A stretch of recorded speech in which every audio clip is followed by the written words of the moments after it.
Parts of the American West are burning and drying up. But that's nothing new. Climate change is fueling what's now become a 22-year mega-drought.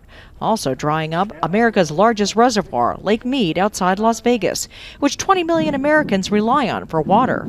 Lake Mead delivers water to Nevada, Arizona, California, and Mexico. About 75% of the water goes to irrigation for agriculture that supplies about 60% of the food for the nation. But what's happening below the lake's surface is what's really making headlines. 2 human bodies have been discovered, one hidden in a barrel, still dressed in 1970s clothing. And those who remember the old days of Las Vegas think organized crime could be responsible. If they're able to identify the caliber of bullet, that would tell them an awful lot as to whether or not this is a, quote, mob hit or not. For years, tourists and locals have come to splash and play on the lake. Now all the talk is about the secrets below: crashed planes, prehistoric salt mines, and the bodies.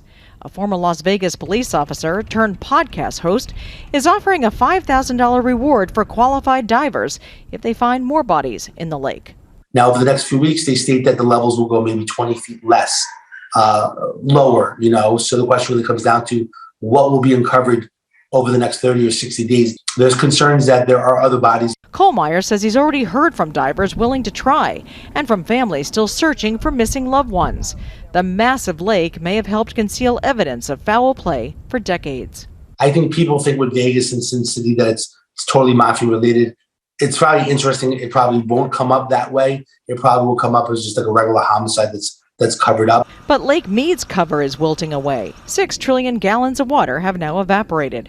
Experts predict as the drought enters its 23rd year, more water will be lost, and more bodies of the missing may come to life. Jennifer Johnson, Global News, Washington.